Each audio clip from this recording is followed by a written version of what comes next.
ایک ملازم بڑا ہی تابع دار تھا۔ ایک دن مالک نے اپنے ملازم کی تابع داری اور فرمانبرداری سے بہت خوش تھا۔ مالک نے خوش ہو کر اس کی 5,000 تنخواہ بڑھا دی۔ ملازم کی تابع داری میں فرق نہیں آیا، لیکن وہ بہت زیادہ مشکور بھی نہیں ہوا، نہ ہی اس نے اپنے مالک کا شکریہ ادا کیا۔ مالک کو بڑا غصہ آیا کہ میں نے اس کی تنخواہ بڑھائی، لیکن یہ ہے کہ اچھے سے شکریہ بھی ادا نہیں کیا۔ اس نے اگلے ماہ تنخواہ 5,000 کم کر دی۔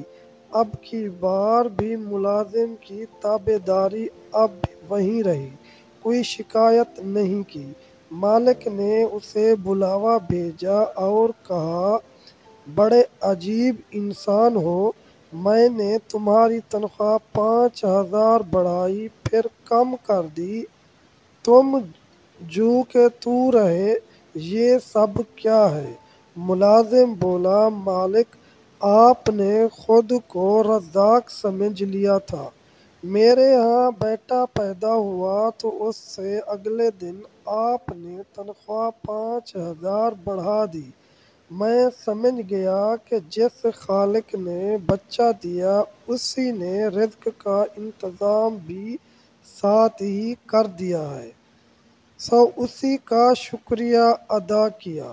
پھر جس دن آپ نے تنخواہ کم کر دی اسی دن میری والدہ وفات پا گئی۔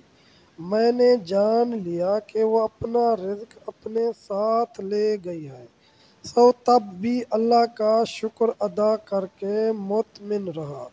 پھر بولا، صاحب، یہ روزی روٹی کے فیصلے کہیں اور ہی ہوتے ہیں، ہم تو بس مہرے ہیں جنہیں آگے پیچھے کر کے اسباب پیدا کیا جاتے ہیں۔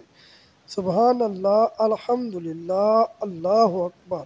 نیکی کی بات کو پھیلانا بھی صدقہ